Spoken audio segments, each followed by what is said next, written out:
Welcome to the Intelligence Amplifiers, podcast that celebrates the people who make the intelligence a collective superpower. In every episode, we uncover the stories of learning and development leaders who amplify knowledge, break down silos, and empower teams to thrive. These are the enablers of insight, the ones turning expertise into action and shaping the future of work by ensuring that the right knowledge reaches the right people at the right time. So, if you're ready to explore how the intelligence is amplified and shared across organizations, you're in the right place. Let's dive in. Well, welcome. Today we have Brett Underhill joining us for this episode, and Brett is currently at Taboola in charge of talent acquisition and learning and development. So welcome. Thank you for having me. Excellent. Before we get into what you're doing now, which is super exciting, I wanted to kind of start in your early days. And there's usually a pattern we're noticing that, people's career kind of takes this turns that are sometimes unpredictable and interesting. And I believe you started in recruiting in New York City in financial industry. Is that correct? That is correct. How was that? How was the early days? Like, why recruiting? What kind of drew you to that? Yeah, before I entered the world of recruiting, I actually worked at a university where I did student programming in New York City. And part of that was career development, career sessions, personal development, things like that. And so when I decided I wasn't going to pursue a higher degree, I thought, well, it'd be nice to make a little more money and like what I'm doing. So the natural bridge was university recruitment, like early talent. So I was able to kind of bridge my background, working at a university to going corporate. Got it. So university recruiting, and then basically using that to get into corporate job. And I believe it was American Express was one of your early sort of like big career moves, right? Yeah, my very first one was the Federal Reserve Bank of New York. Oh, And okay. then I hopped to American Express. Got it. How's doing recruiting in finance? What does that look like? Is it cutthroat? Is it It's so interesting, Marko, because it's so relative on what the climate is, in the marketplace, right? So when the market is not in a company's favor, right, you're practically jumping through hoops to get talent. And back in the early days, and this kind of became outlawed at a lot of universities, we used to deal with or have our own version of exploding offers, if you will. So, the earlier you accept, the bigger your bonuses, things like that. So I would say when you mentioned cutthroat, that it got a little dicey, when it was going in that direction. And a lot of the universities had to kind of cut that out so that students could really make a thoughtful decision. At the time, it was MBA recruiting. So MBA recruiting in New York City. So that was pretty competitive. So I would imagine everyone's fighting for talent. Things maybe is slightly different right now in this climate, but that yes. was definitely the case a couple of years ago, or many years ago as well. So, yeah. Exactly. And then you eventually made it to LinkedIn, I believe, right? That's because I know we work very closely with LinkedIn, and that was something we had in as a connection. And was that a very different culture, or was it similar? What was your experience? Yeah, my next stop was actually Prudential Financial, and then I went to LinkedIn, and it was different, and it was a very targeted jump on my end.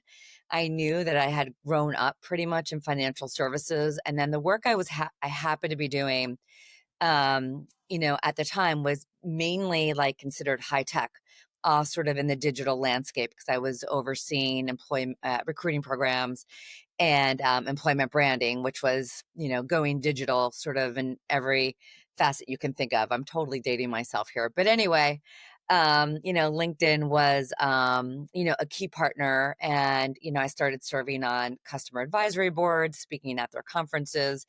And then I thought, I just love it so much. Why not be in the space? So it took a while. I probably interviewed with like 4 different jobs before I actually landed at LinkedIn. So it was different. It was refreshing, though. I really embraced it. There were pros and cons, I would say, as well. I'm super curious about this relationship between, you mentioned employer brand and then also the sort of like learning and development. And I remember when we were working building Twitter University, that was one of the kind of like the selling points, or at least a way to sell up to the management our own existence. We were basically saying, well, one of the benefits is not just internal to your employees, but it's also external, because we're building this brand as a company, and people are going to want to come to work here because it's a place where you get to grow and learn and so forth. So what was your experience, the role of learning and development in building that employer brand externally? Yeah. Yeah, you're right on. When you're building out, as they call it, your employer or employee value proposition, Mm-hmm. that is a key component. And, obviously you have to be true to the story. So being, true to what's happening at your company. So I would say that was a huge piece of it, especially for early talent. And also folks that are sort of midway through their career. And even like as you get later on, right, when people are striving to become leaders and things like that. So it is a huge story element sort of within at every stage of one's career. So and also, you see that on engagement surveys, right? Like what keeps employees your top performers at companies, and that's always top of the list, right? Like sort of the development and growth. Got it. Got it. Cool. So you're still in charge. So even at LinkedIn and potentially still in charge of talent acquisition, that sort of thing. And then you ended up at Taboola, and you also started as in that role, right? Is that correct? You were mostly in talent acquisition. Yeah, How? I was hired to lead global talent acquisition. So you got into talent, and what was the step then to officially go from talent acquisition to L&D, to kind of have that dual role, or how do you manage that sort of relationship between the two? Yeah, so, 2 years into the company, our L&D lead stepped Mhm. down. So I was hired to lead global talent acquisition, and so at the time when that happened, I saw it as a great opportunity to kinda step up and learn, and take on something new. There was a gap. I report to the chief people officer. She needed someone to step in and help. And I knew that I would never get this opportunity at a bigger company where things were much more established. So working at a younger, medium tech size company, the opportunity presented itself to me. So after she agreed and I worked through my imposter syndrome, if you will, I dove in to get up to speed, to learn, attended, conferences. I started attending a lot of AI demos to see sort of what, learn about the latest, greatest things out there. And I'm lucky enough to have a lot of pros in my network. So I had fabulous mentors that were sort of, sharing best practices and ideas for me. And from there, I was able to take everything and start sort of, mapping that out, a roadmap to how building out an infrastructure would work at Taboola. Got it. So a new opportunity opens up. You see an opening. You want to step in. It's something you've never done before.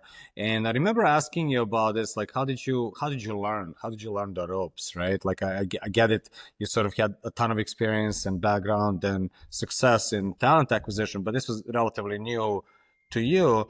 And what stood out for me was your own learning. And you mentioned mentors a couple of times. You mentioned industry conferences. You mentioned peers. How systematically did you go about that, or like what was your approach? Was that like sort of an occasional, like, hey, I'll call an old mentor and grab a coffee, or was it more of a, hey, I'm launching a new function, and I need some hand holding, and how do we setting up a relationship?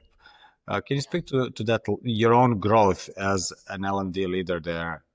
Yeah, sure. It was a little bit, it was a purposeful approach. I knew in the beginning, so there's this approach called the 4D approach, Mm-hmm. which is discover, design, develop, and deliver, right? So I knew I had to spend a lot of time in discovery.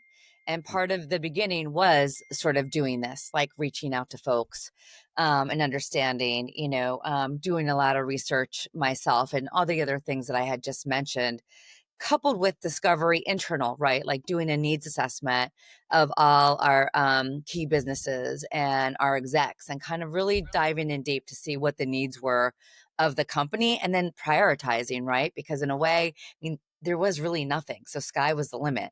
So I wanted to make sure that I prioritized in the right way.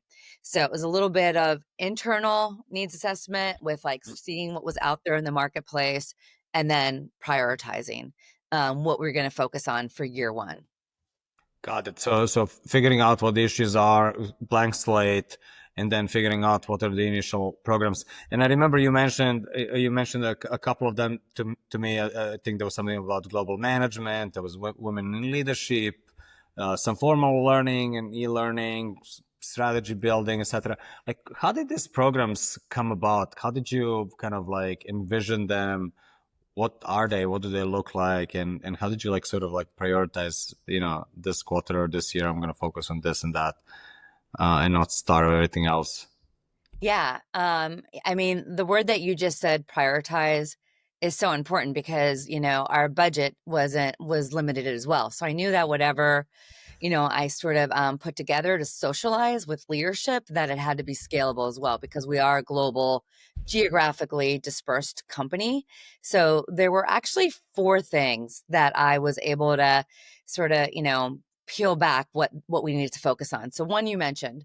So one priority, the first priority was focusing on leadership and management training globally with very targeted one-to-one coaching as well, as far as who was participating, and then also looking at our executives in that needs assessment. The second priority was looking at women in leadership.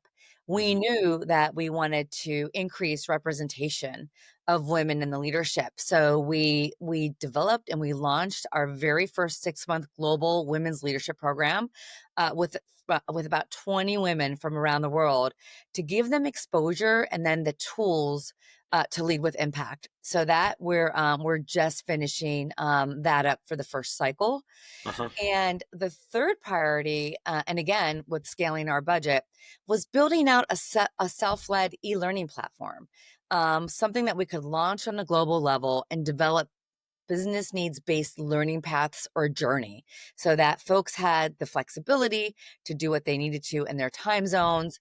And, they had resources and tools to also keep up with the latest, greatest sort of practices. And, as you can imagine, when we conducted our needs assessment, like AI was top of the list across like tech, non-tech, every business function you could think of, Uh-huh. to give you a flavor. And then finally, as part of our needs assessment, with our very limited budget that was left, we budgeted for formal instructor led training. So we sort of, again, based on the needs assessment that we took, we thought, what was the one thing that you really couldn't do self led, that we really did need to invest in? And the thing that we invested in, to give you an example, in 2024 was storytelling from a delivering data perspective to from a business or client perspective. So those were the four pillars that we launched and that we iterated on in year one. Mhm. God, and so I wanted to get back to your leadership and management training, but before we do that, you and I briefly talked about women in leadership. That was something that was sort of like very close and dear to me as well. I was trying to empower women in tech when I was at Twitter, and you mentioned a metric, and I love when there's like a metric in a program, right? Like we're trying to move a needle from X to Y. And for us was also about the representation. It was, I think we were moving from 8% to 12% women in engineering, for example. I know you're working more on the leadership level, and it was hard, and it was really hard, and we tried a lot of different things. I'm curious, what did you learn in that? Like, what resonated? Like, what is that actually worked to incentivize and or help or support women to become the leaders that they are? Yeah. Well, it's a tricky thing because we know we need more representation in our leadership ranks. So same challenge that you're speaking about, right? Especially Uh-huh. with women leadership in tech. And it's still early days, so it's, we haven't like been able to say like we know what our goal is, right? What representation of women that we want in leadership roles. So, it's still early to see if we've moved the needle in that way. And I think the one of the KPIs that we were thinking about was, how do we word, like, are we guaranteeing that these women that complete this program are going to get a promotion? And we thought realistically, we can't commit to that, right? But what we can commit to is, the exposure and training them to lead with impact. So kind of giving them the tools and resources to get to the next level. So at the end of the day, we are going to be looking at number promotional moves, even lateral moves, right? Will be important. But at the end of the day, we will be looking at that. It's too early to say, like, yes, we've had an impact, we've seen movement, but that's what we're striving towards at the end of the day. God, so you're still the jury's still out there, but at least you're instrumenting that, like you're measuring and trying to figure out what's working, and Yes. that's cool. Um, and then when you were building your leadership management program, I want to say I remember you leaned heavily on external vendors as opposed to sort of growing that internally, and we see both, right? So sometimes it's a combination of like really want to internal people, develop our own style or leadership way of leading and so on, and sometimes it's maybe the smartest people are outside of the building and kind of like let's bring some fresh viewpoints and so on. So I was kind of curious, any like how did you come up with why did you lean on external, and any insights there working with vendors to kind of launch a program like that? Yeah, and we did use vendors to help us with that. And I think one thing that we aligned on, believe it or not, this was not happening, is that we aligned on the content. Like what are the management principles for to be a leader at Taboola? Uh-huh. And they weren't aligned. So that was sort of, the first step as far as thinking about what makes a great leader at Taboola, what's important to the company, and to our leadership in succeeding here. And once we did that, we were able to sort of, align that content with, like, by the way, different vendors. It wasn't all the same vendors. So that was a sort of a tricky feat in itself, kind of building out the curriculum, and then with working with vendors to deliver it. So right now we're pretty scrappy. We don't have an in-house team. There's an OD director that I work with, and we sort of, craft things together. And of course, we develop, and form tried and true Tiger teams to help us with some of this. And we have had some VPs, some of our leadership, like step up to help us with some of the training, specifically the leadership, the women in leadership training. So we have, drawn upon our internal leadership to sort of help us there as well with delivering some of the content. So, but yeah, still early days. When we were initially starting out, we did go out to our leaders and say, hey, let us know if you're interested in being a mentor, or there's special content that you can lead and teach. So we have a small pool of leaders that have stepped up, but we haven't formalized any of that yet. But it's on the roadmap as we're, progressing. Got it. And I love that aspect of being scrappy, and it sounds like it's still sort of like that honeymoon period of like, hey, let's build out this, and like the vision's great, let's go do that. And I love how for women in leadership you have sort of metric. Are there any such metrics for leadership development? This is always like one of those tough questions. Like everyone wants to measure it, everyone wants to prove it, but I'm curious, like. Um, but nobody agrees on like the right approach, so I'm curious if you're even thinking about that, or if that's something that you're considering, like what is the metric for leadership impact with the leadership training? Um, there are things we're looking at, and again, I preface this often with it's early days. So, there are a pool of what we consider sort of top performers in the company, and sort of like what are our actions in making sure that we continue to retain and develop them. I don't think we have any sort of like really innovative thing that that other companies might not be doing. Of course, we're looking at, like their performance metrics, how successful they are with leading their teams and things like that, and number of moves within the company. But as far as like getting really disciplined around succession planning, nine boxing, like that is still in development. Like that hasn't really truly happened yet, where we've gotten more focused on that, on what makes someone a high potential and good performer, if you will. Got it. So you stepped into this opening, created this whole new role, created a bunch of programs, or four specific programs within that, and it sounds like things are moving along, and you're executing as planned. Well, what's exciting? What's on the horizon that is kind of like you're excited about? I would say that, first off, we're just exciting that what we've built so far Uh-huh. seems to be on the right track. So it's not like we have to scrap it. So it's really kind of building upon that, I would say. So I think, that's for us exciting in itself, that we're able to kind of build this and tweak some of this. I think what's really exciting, though, is the openness to our leadership in exploring AI solutions or pilots.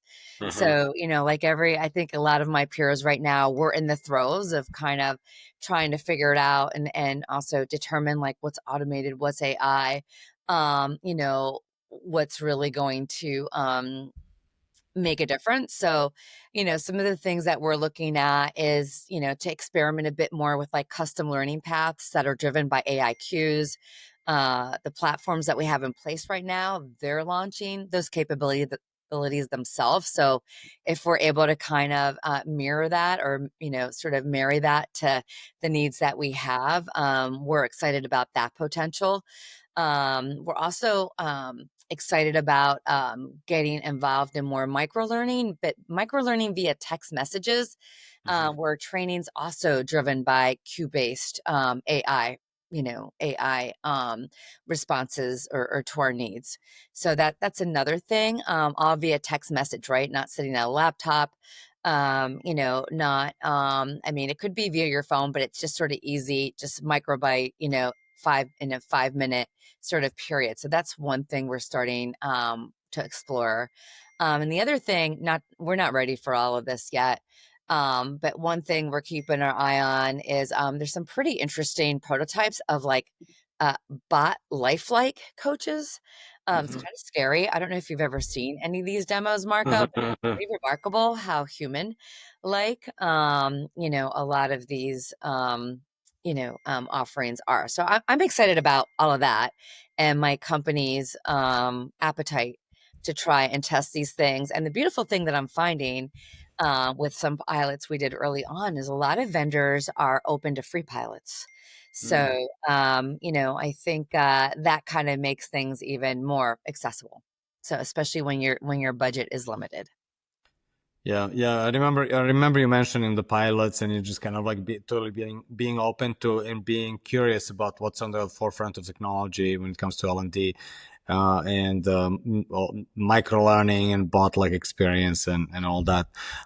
There are also, if I you remember when you and I spoke, I think you also mentioned coaching. That was one of the things, kind of going a full circle. You got coaching and mentorship yourself when you were kind of getting into the role, and it sounds like that's one of the things that you're passionate about.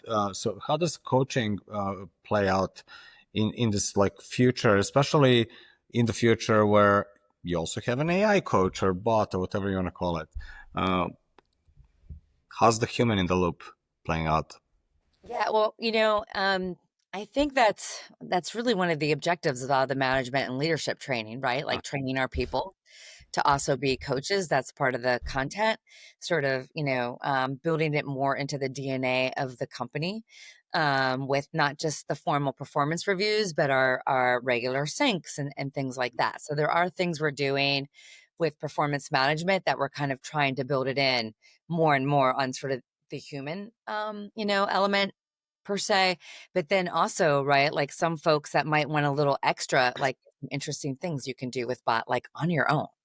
that could be really interesting as well. So being able to sort of incorporate, I like to think about it as, not just high tech, but also high touch, right? Like how do you kind of marry those both things, the two of those things? But I anticipate that's going to be remain a primary objective. And one thing we're exploring right now is layering on and building a mentorship program for the things that we've developed today. So they're tricky, right? I've seen a lot of them get launched and not in a sustainable way. So I think we're being really thoughtful about it. Like how do we build something that'll actually stick as well. So that's one thing we're looking to build, as well as like part two like of our management training, so that we can keep our folks that went through part one management, like how do we keep them developed through part two management training to take things to the next level for them. I like that soundbite of not just high tech, but also high touch, because we're always like wondering, like, how do we keep the human in the loop, and like, what's the role of the AI and all this new tech, but like, what's the role of the human? And it sounds like maybe some of the mundane and tasks and things that can be codified is what we turn to high tech, and then the human really becomes the high touch and the higher impact sort of player in that whole sort of like chain of growing people. So that was pretty cool. I'm curious. Do you? I want to say you mentioned something about skills as well, and how you were like thinking about skills. Is that a thing, or am I kind of blanking on that? Yeah, we're in the early stages again of like skill mapping, capability gap, like understanding what our capability gaps are, and that's something that we've dug into with our our OD director as well. So that is something that we're looking to do. I would say right now it's pretty scrappy the way we're going about it as well. Just a good old fashioned Google Forms, if you will, and sort of really understanding what our business leaders challenges are from the very top to like middle manager. So that's how we're doing it today, but we are getting a bit more prescriptive and more objective as far as like really taking an objective like skills based and capability mapping throughout the org. So we're in the early days of that, but that's sort of future state. If we could do that for every role in every department, that's kind of on the wish list. Got it. So looking at skills is early days, but it's something that sounds promising, and it's probably sort of like the next evolution of like how you're thinking about learning and development, and how it ties into your talent strategy, I guess, overall. Cool. And so one of the questions I always ask is, looking back at your career, obviously you had this like very sort of successful career, and started in, recruiting and in finance, and campus recruiting, university recruiting as well. And then made it to such a strategic position at high profile startup, and not just like one role, but multiple roles. What is, looking back, like what would be something that you would give as an advice to your younger self? That you now know but didn't back then? Yeah, I would say the advice I would give to my younger self is this actually happens to be a thing more with women, I think, than men, is to, actually step up and go for opportunities, even if you don't have every single attribute or qualification that's being asked for it, but to like just step up and like figure it out in a way when you get into that role. So it can be scary and daunting, but I would have probably taken more risks. I hear courage. I hear courage. I hear growth and learning in all that. So yeah, that's beautiful. Well, thank you very much. Thanks, Brett. It was awesome to kind of learn from you and see your career, and I'm excited to see what you build next. Awesome. Thank you for the opportunity, Marko. That's it for this episode of the Intelligence Amplifiers. If you like what you've heard, be sure to subscribe or follow so you don't miss out on the future episodes.